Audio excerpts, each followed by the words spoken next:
सानिया मिर्जा अगर स्कर्ट पहन के खेलती है तो आपको क्या आपत्ति है? किसी की भी माँ बहन बेटी अगर, उसने तो बहुत बुरा जुमला इस्तेमाल किया चड्डी का, अगर वो चड्डी पहन के पैंटी पहन के घूम रही है तो आपको क्या एतराज है? मैंने कहा मैडम आप नंगी होके घूमिए, मुझे फिर भी एतराज नहीं है। आप क्यों बदतमीज है? हमने क्यों हुआ? सोच बदली है अपनी।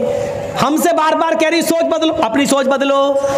खामखा बहस चल रही है, जीन्स फटी है, लड़कियां फटी जीन्स क्यों पहन रही हैं? नहीं पहनना चाहिए। एक बीजेपी का नेता बोल दिया, तब से आग लगी हुई है। लड़की कह रही वाह साहब, पाकिस्तान में भी बवाल चल रहा है इस वक्त। मालूम है आपको क्या बवाल चल रहा है? पाकिस्तान की औरतें बोर्ड निकाल निकाल के घूम रही हैं और बैनर निकाल निकाल के घूम रही हैं, सड़कों पे आ गई हैं, मेरा जिस्म मेरी मर्जी। कितने बच्चे हम पैदा करेंगे ये मेरा पति तय नहीं करेगा, ये हम तय करेंगे। रात में कितनी बार एक महीने में मिल सकता है ये तुम तय नहीं करोगे, ये मेरा जिस्म मेरी मर्जी। ये चल रहा बवाल। मर्द कौन होता है बच्चे पैदा करने वाला? हमको कितने करना है ये हम तय करेंगे, ये बवाल चल रहा है। देखिए अभी होता क्या आगे चलकर। हिंदुस्तान के अंदर भी एक बवाल चल रहा, फटी जींस। बोलो नहीं, अगर किसी लड़की को अपनी बेटी समझकर इतना कह दो कि बेटा बेटी तुम हमारी बेटी जैसी हो, ये तुम फटी हुई जीन्स नहीं पहना करो बेटा, अपने घर में नहीं हो बाहर हो, कुत्तों की नजर हड्डी पे पड़ती है बेटा, ये मत दिखाया करो, इतना कह दो तो बवाल हो जाएगा। लो साहब, अरे मैं जो पहन रही वो सही है, तुम्हारी खोपड़ी गलत है, तुम्हारी सोच गलत है। कलिया चक का इलाका था, एक मीडिया वाली चली आई मेरे पास, मुंह में माइक घुसर घुसर के पूछ रही है सानिया मिर्जा के बारे में आपका क्या ख्याल है? मैंने कहा किसी का नाम लेके हमसे मत पूछिए, आप नाम क्यों ले रही हो? कहा नहीं नहीं नहीं आप ये बता। मैंने कहा इस्लाम में पर्दा है। कहा कि वो स्कर्ट पहन के खेलती है, घुटने से ऊपर कपड़ा, तो आपको क्या प्रॉब्लम है? मैंने कहा मैंने तो कोई प्रॉब्लम नहीं बताई है। भारत में बहुत से लोग नंगे घूमते हैं, जैनी बाबा वगैरह, हमने तो आपत्ति नहीं जताई है। सबको अपने धर्म पर अमल करने का अधिकार है। मैं तो मुसलमानों के लिए ये फतवा देता हूं कि कोई भी मुसलमान औरत बेपर्दा नहीं घूम सकती है। इस्लाम में पर्दा है, बस जिसका दिल चाहे करे, जिसका दिल चाहे नहीं करता ना करे, हमें उससे क्या मतलब। सानिया मिर्जा अगर स्कर्ट पहन के खेलती है तो आपको क्या आपत्ति है?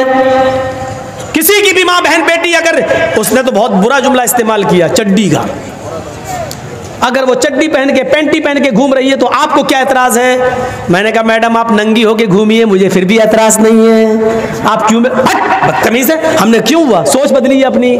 हमसे बार बार कह रही सोच बदलो, अपनी सोच बदलो। नंगी घूमिए, हमें क्या फर्क पड़ रहा है? जाइए नंगी घूमिए भाई, हमने अपनी सोच बदल ली। चमड़ा है, चेहरा दिखा सकते हो, इसलिए शर्मगाह भी दिखा सकते हो, हाथ दिखाने का अधिकार है, शर्मगाह भी दिखाइए। कौन मना कर रहा है आपको? है बड़ा बेहुदा नहीं, बड़ा गुंडा मौलवी है। अजीब सिस्टम है। एक बार एक साहब के यहाँ बम्बई पहुंच गए, बहुत दिनों की बात है, 18-20 साल पहले की। साहब वो लड़की मेरी तकरीर सुनने के वो दावत कर गई, मौलाना कल का नाश्ता मेरे घर पे। मेरी उम्र उस वक्त और कम ऐसी थी, 18-19 साल की, 20 साल रहा होगा। अब वो दावत कर दी तो महाराष्ट्र यूनिवर्सिटी में पढ़ने वाली लड़की, अब वो नाश्ता लेके अपने घर में आई तो वो चिपका हुआ कपड़ा, वो लोअर वोअर होता नहीं है बिल्कुल, टी शर्ट वैसे पहन के नाश्ता लगाने लगी।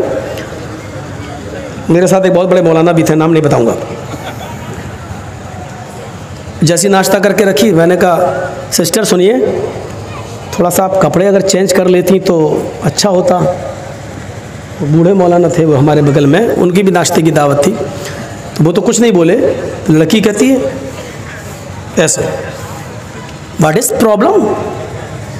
मैंने कहा इंग्लिश तो हमें ज़्यादा आती वाती नहीं है, लेकिन तुम्हें प्रॉब्लम नहीं होगी, हमें प्रॉब्लम है। कल की तकरीर सुनी आपने, वेदों के मंत्र सुनाए, तो लगा कि आप मॉडर्न मौलाना है। आपकी दावत कर दी, आप तो पुराने खोपड़ी वाले मौलाना निकले। डांटने लगी हमको। अब मौलाना हमको इशारा कर रहे हैं ऐसा। मैंने कहा मौलाना आप बूढ़े हो चुके हैं, आपको प्रॉब्लम नहीं, हम जवान हैं, हमें प्रॉब्लम हो रही है। भाई जाइए, इसको कहिए कि कपड़ा बदल के आए, दूसरे कपड़े पहन के आए। भाई इसके बाप से ये मौलाना क्या तरक्की करेंगे और क्या करने देंगे लड़कियों के लिए। इतनी पागल लड़की बोलती चली गई, बहुत बोल गई। मैं सुनता रहा, भाई तेरा घर है, घर का तो कुत्ता भी शेर होता है। सुनते सुनते मैं पक गया, मुझे तरक्की करना है, मैं नकाब ओढ़ के जाऊंगी पढ़ने के लिए। मैं नकाब में क्या तरक्की कर सकती हूँ, मुझे तो बहुत तरक्की करना है, बहुत तरक्की करना है। अरे जब मेरा दिमाग पक गया तरक्की तरक्की तरक्की सुन सुन के, तो मैंने कहा मैडम आप बहुत तरक्की करेंगी, मुझे लगता बहुत ऊपर जाएंगी आप, बिल्कुल जाना है मुझे। कहती पहले जमाने के अंदर हज के लिए लोग 4-4 महीने में पहुंचते थे, घोड़े का सफर करके, ऊंट का सफर करके, आज 4 घंटे में पहुंच जाते, जमाना ये आ गया।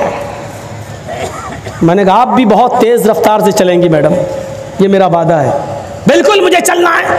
मैंने कहा पहले जमाने की औरत 9 महीने में बच्चा पैदा करती थी, तुम 9 दिन में पैदा करके दिखाओगी, मुझे उम्मीद है बहुत तरक्की करोगी। हट, बड़ा बेहुदा मौलवी है, गुंडा मौलवी है। हमने ये कह दिया तो गुंडे हो गए, हमने ये कह दिया तो गुंडे हो गए। अजीब सूरत मजाक बना के रख दिया मेरे भाइयों। हिंदू धर्म में भी पर्दा है, ईसाई नन्हे भी पर्दा करती हैं। आप देख लीजिए ट्रेनों में सर छुपाए होंगी बाल, और एक सलीब उनके लटकी होगी, बिल्कुल ऐसा लगता है जैसे नकाब पहने हुए हैं, सब चेहरा छिपा हुआ, चेहरा खुला हुआ है। बस हिंदू धर्म में तो इतना पर्दा है कि वाल्मीकि जी की रामायण अगर आप पढ़ेंगे तो उसमें यहां तक लिखा है कि रामचंद्र जी की पत्नी सीता का जब हरण हुआ और रावण लेके जब भागा, तो हनुमान और लक्ष्मण जब तलाश करने के लिए गए तो सीता जी बड़ी चालाक थी, कहीं चप्पल फेंक गई, कहीं नथुनी फेंक गई, कहीं दुपट्टा फेंक गई, कहीं चप्पल फेंक गई, कहीं कड़ा फेंक गई। हनुमान एक एक चीज, ये चप्पल किसकी है? लक्ष्मण कहते मेरी भाभी की है, सीता की, चलो इसी रास्ते से ले गया। और आगे के दुपट्टा मिला, ये दुपट्टा किसका है? कहा ये दुपट्टा भी मेरी भाभी का है, सीता का। चलो और आगे चलो, इसी रास्ते से लेकर गया। और आगे बढ़े, एक एक चीज हनुमान जी देते गए और लक्ष्मण पहचानते गए। लास्ट में नाक में पहनने वाली नथुनी मिली, नथुनी। तो हनुमान ने कहा ये नथुनी किसकी है? जल्दी से लक्ष्मण ने कहा अरे यार हनुमान जी ये नथुनी नहीं मालूम है, ये शायद मेरी भाभी की होगी। हनुमान ने कहा सारी चीजें पहचान गए, नथुनी कह रहे होगी। तो हनुमान जी के इस प्रश्न पर क्या जवाब दिया लक्ष्मण ने? हनुमान जी ये नथुनी अगर मेरी भाभी की थी भी तो मेरी भाभी नाक में पहनती थी, इसलिए मैं नहीं पहचान पा रहा हूं, क्योंकि मैंने आज तक अपनी भाभी का चेहरा नहीं देखा। कहा क्यों? कह रहे वो मेरी भाई की पत्नी है सीता, मेरे भाई की राम की पत्नी है, मैं कौन होता हूं उसको देखने वाला, उस पर नजर डालने वाला, उसके चेहरे को देखने वाला। गौर करो, रामचंद्र जी के भाई लक्ष्मण ने अपनी सगी भाभी सीता जी का चेहरा नहीं देखा, देवर ने भाभी का चेहरा नहीं देखा। ये हिंदू धर्म की मनुष्य आज वाल्मीकि रामायण आज तक कह रही है, आज तक ये सबसे पुरानी रामायण है वाल्मीकि की, जो 2000 साल पहले लिखी गई है। आज तक उसके अंदर ये लिखा है कि राम के छोटे भाई लक्ष्मण ने सीता का चेहरा नहीं देखा। आज भी बहुत सी सभ्य समाज की स्त्रियां जब ट्रेनों में हिंदू की सफर करती हैं तो आप देखिए साड़ी पहनकर ऐसे लंबा घूंघट ऐसे मार लेती हैं, चेहरा नहीं खोलती हैं वो ट्रेनों में और बसों में। आज भी सभ्य समाज की उसी वाल्मीकि रामायण पर अमल करते हुए वो किसी को अपना चेहरा दिखाना गवारा नहीं करती। अल्लाह की मार ऐसी पड़ी, कल तक जो पर्दे का चेहरा छिपाने का मजाक उड़ाते थे, आज अल्लाह ने सबके चेहरे छिपा दिए। छिपाओ, डालो मास्क अपने मुंह पर। बहुत बंदरियां बनी फिरती थी अमेरिकन, चुड़ैल जैसे मुंह लिए भेजे। ये खूबसूरत होती थोड़ी है आपको जैसा लगता है।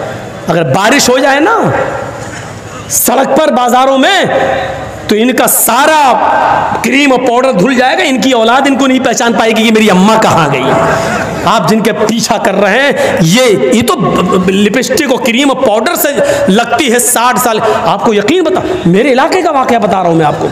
60 साल की बुढ़िया ने पहन लिया बुर्का, और खूबसूरत बुर्का, डिस्को बुर्का, फूल उल चढ़े हुए। अब 60 साल की बुढ़ी बेचारी चल रही है, बुर्का देखकर एक नौजवान उसका पीछा करने लगा। इतना खूबसूरत बुर्का था वो, नौजवान उसका पीछा करने लगा, चलने लगा। इसने पीछे मुड़ के देखा कोई लड़का मेरा पीछा कर रहा है, और लड़का ये समझा कि धीरे धीरे चल रही है, शायद मेरी वजह से लाइन दे रही है। वो अपने बुढ़ापे की वजह से धीरे धीरे चल रही थी, कमजोरी की वजह से। लड़का समझा हाँ लाइन दे रही है। थोड़ी देर के बाद जब ये आगे पहुंचा लड़का और औरत, वो बुढ़िया समझ गई कि ये कमीना मेरे पीछा कर रहा है, तो उसने नकाब खोल दिया। खूबसूरत नकाब, बूढ़े लगे, नकाब खोल के कहती, बेटा मेरा पीछा क्यों कर रहा है, मैं तो तेरी अम्मा की उम्र की हूँ। कम बखत 2 घंटे की मेरी मेहनत बेकार कर दी बुढ़ी ने, हमें क्या मालूम खोदा पहाड़ निकली चुईया। तो लड़के को भी गुस्सा आया, कहने लगा, अरे अम्मा हम अपने लिए नहीं अपने अब्बा के लिए ढूंढ रहे थे। सोचा कुछ तो कह दूं इस बुढ़िया को, है? इस उम्र में तू इतना खूबसूरत बुर्का पहन के जा रही है, फूल सजे हुए। लड़का सोचने लगा, जब बुर्का इतना खूबसूरत है तो बुर्के वाली कितनी खूबसूरत होगी, लगा उसका पीछा करते हैं। लक्ष्मण ने अपनी भाभी का चेहरा नहीं देखा। हर पढ़िए हदीस, ऐ अल्लाह के रसूल, अराइतल हवा या रसूल अल्लाह, ऐ अल्लाह के नबी, देवर के बारे में आपका क्या ख्याल है? क्या मैं देवर से पर्दा करूं? एक ही घर में होते हैं, देवर और जेठ का आना जाना रहता है, हमारे अपने रिश्तेदारों का आना जाना रहता है। ऐ अल्लाह के नबी, क्या मैं देवर से भी पर्दा करूं? अल्लाह के नबी का जवाब ये था, हाँ, दूसरों से पर्दे में कुछ कमी हो जाए तो चलेगा, दूसरों से पर्दे में कोई कमी हो जाए तो चलेगी, लेकिन देवर से पर्दे में कमी नहीं होनी चाहिए। अलहमुल मौत, देवर तो भाभी के लिए मौत है, देवर तो भाभी के लिए मौत है। जिस देवर से सबसे ज्यादा पर्दा है, आज हमारी औरतें, हमारी माँ बहनें देवर से ही सबसे ज्यादा खुली होती हैं। जो मजाक शौहर से भी नहीं करती वो देवर से कर लेती हैं। और एक हम हैं, भाभी को घर पहुंचा दो, अपने छोटे भाई को कह रहे हैं भाभी को घर पहुंचा दो। और ऐसे ही ससुराल में हमारा हाल है। ससुर कह रहा है, बेटा अपनी साली को जरा स्कूल छोड़े आओ। मामले दोनों तरफ से गड़बड़ हैं। हमने अपने भाई पर इतना भरोसा कर लिया।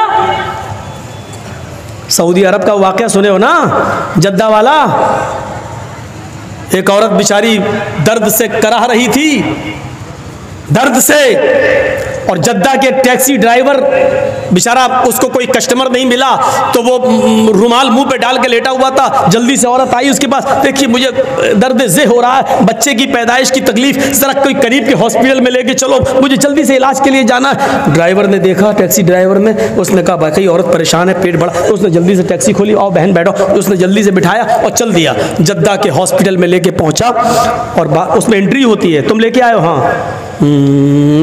लिख दिया। अब ये बैठा है कि जल्दी से वो चेकअप करा के आए, तब हमें पैसा दे, जितना हुआ मेरे रियाल। उधर पता चला साहब उसको एडमिट कर लिया गया है, अभी वो 2-3 दिन रहेगी, आप उसके साथ आए हैं? इसने कहा जी। कहा ठीक है, उसको एडमिट कर लिया गया है। और उसने सोचा कि चलो हम चलें, 1-2 दिन के बाद आऊँगा, देख लूँगा अगर बच्चा अच्छा पैदा, अभी इतनी जल्दी छुट्टी थोड़ी हो जाएगी, डिलीवरी का मामला है, जब गुजरूँगा तब ले लूँगा पैसा। ऐसा वो चला गया। ये घर में जैसे ही लेटा, इशा के बाद सोया, फजर की नमाज जमात के साथ पढ़ने जाता था और फजर के बाद टैक्सी चलाता था। फजर की नमाज पढ़ के जैसे ही घर आया, इसकी बीवी ब्रेड और आमलेट बना के लाई, टेलीफोन की घंटी बजने लगी इसके घर पर, क्योंकि जब रजिस्टर पे जब इसने औरत को छोड़ा तो अपने घर का मोबाइल फोन और नंबर सब लिख दिया था। फोन, फला बोल रहे हो जी? भोपाल के रहने वाले थे ये लोग, टैक्सी चलाते थे 20 साल से सऊदी अरब में, जद्दा में। अच्छा तुम यहाँ अपने घर पे आराम कर रहे हो? का क्या हुआ? अरे कल तुम अपनी बीवी को हॉस्पिटल में छोड़ के गए हो ना, बच्चा हुआ है लड़का, आओ और अपनी बीवी को लेके जाओ यहां से। कहता है डॉक्टर दिमाग तुम्हारा ठीक है? बीवी? अच्छा हुआ ये फोन मैंने उठाया, कहीं मेरी बीवी ने उठाया हुआ होता तो कयामत आज ही आ गई होती। कहाँ आ रहे हो या मैं पुलिस भेजूं तुम्हारे घर? जिस औरत को यहाँ एडमिट कराने आए हो उसने कहा वही मेरा शौहर था जो यहाँ छोड़ के गया है। मैं आ रहा हूँ, तेरा सत्यानाश जाए चुड़ैल डाइन। उसने टैक्सी चलाई और धर से चलाता हुआ चला गया। कहने लगा क्या बदतमीजी है? उसने कहा तुम मुझे छोड़ के चले गए, तुम्हें शर्म नहीं आई? मैं कितनी परेशान रोना शुरू कर दिया। औरत के आंसुओं में भी बड़ी ताकत होती है।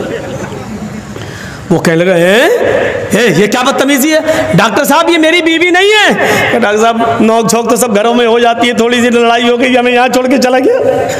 नहीं ये बेटा अरे मेरा नहीं है, चलो अपने घर के झगड़े अपने घर में खत्म करो, चलो। उसने कहा ऐसा है, चेकअप कर लो। चेकअप कहा डीएनए टेस्ट करे। ये लड़का आदमी तैयार, कहने लगा ठीक है मैं डीएनए टेस्ट करूंगा। मामला इतना बढ़ गया कि डीएनए टेस्ट की नौबत आ गई। जब इसका ब्लड निकाला जाने लगा और लड़के का ब्लड, तब औरत क्या कहती है, डॉक्टर साहब डीएनए टेस्ट कर लीजिए, लेकिन मशीन कभी कभी गलत रिपोर्ट भी दे देती है। अब ये आदमी चिल्लाते हुए कहता चुप, गलत रिपोर्ट दे देती है। अभी पता चलता है 2 घंटे के बाद, 3 घंटे बाद जब रिपोर्ट आएगी, या 2 दिन 3 दिन के बाद, तब पता चलेगा। डॉक्टर साहब इसको यहीं रखिए, 2 दिन के बाद रिपोर्ट आएगी, मैं यहाँ हूँ। 2 दिन के बाद गया, डॉक्टर साहब क्या आया? डॉक्टर साहब ने कहा बिल्कुल गलत, ये तुम्हारा बेटा है ही नहीं, जाओ। वो औरत पैर पे गिर गई।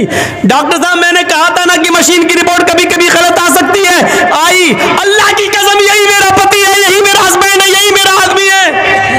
डॉक्टर कहता है औरत नकले मत दिखा, चट, ये तो इसका बेटा है ही नहीं, साफ साफ रिपोर्ट में आ गया ये बेटा किसी और का है, इसका नहीं है। वो कहने खूब रोई। डॉक्टर कहता मेरी बहन मैं तुम्हें कैसे बताऊं, इस आदमी की रिपोर्ट इतनी डेंजर है। इस आदमी की रिपोर्ट में तो ये आया है कि ये जिंदगी में कभी बाप बन ही नहीं सकता। तुम कह रही हो कि इसका बेटा ये तो बाप बनने के लायक नहीं है। अब इस आदमी का दिमाग खराब। क्या कह रहे हो डॉक्टर? कहा तुम बाप नहीं बन सकते हो। भाई सॉरी, रिपोर्ट में हे डॉक्टर मेरे 6 बच्चे हैं, तू कह रहा बाप नहीं बन सकते। डॉक्टर बड़ा परेशान। डॉक्टर कहता है ऐसा केस मेरी जिंदगी में पहली बार आया है। अब औरत कहती देखो मैंने कहा था ना कि रिपोर्ट कभी कभी गलत हो जाती है। ये आदमी बोला चुप, ये रिपोर्ट तो सही है कि ये बच्चा मेरा नहीं है, लेकिन ये रिपोर्ट गलत है कि मैं बाप नहीं बन सकता। दोबारा करो। डॉक्टर ने फाइल फेंकी, भाग, मेरा दिमाग खराब करके रख दिया तुम लोगों ने, जाओ यहाँ से, जाइए बेटा तुम्हारा नहीं है, जा पता लगा। अब वो फाइल उठाई और टैक्सी में रखा और चलने लगा। बाप नहीं बन सकता, बड़बड़ाता हुआ जा रहा है। फिर सोचता है जमील साहब अगर ये रिपोर्ट सही है तो पता लगाओ ये खेत कौन जोत रहा है, ये बच्चे हैं किसके। सीधे घर में घुसा, टैक्सी लेके आया, मारी दरवाजे पे लात। बीवी कहती इतने गुस्से में दरवाजा खोला, उठाई चप्पल अपने पैर की 15-20 पहले मार दी। तुम तो रोज इज्जत करते थे, आज क्या हो गया तुम्हें? कस्टमर नहीं मिले, पैसेंजर नहीं मिले तो उसका गुस्सा मेरे ऊपर क्यों उतार रहे हो? कस्टमर का गुस्सा नहीं उतार रहा हूं, पहले ये बता कि ये 6 बच्चे किसके हैं। औरत कहती है आपको क्या हो गया? पूरी जिंदगी अमानतदारी के साथ में चली आपके साथ और आपने कभी हाथ नहीं उठाया, और आज कहते बच्चे किसके? फिर बता रही कि नहीं बता रही? तेरा झूठ छुप नहीं सकता, पता चल चुका है मुझे। ये मेरी रिपोर्ट कहती है कि मैं बाप नहीं बन सकता, ये बता कि बच्चे किसके। तो मारो नहीं, मैं बता रही हूँ। कहा क्या? का गुस्सा ठंडा करो पहले। अब वो तो हो ही जाएगा, पहले बता। कहा कि आप का भाई भी रहता है ना यहाँ, आप रात में टैक्सी चलाते हैं, दिन में वो रात में चलाता है।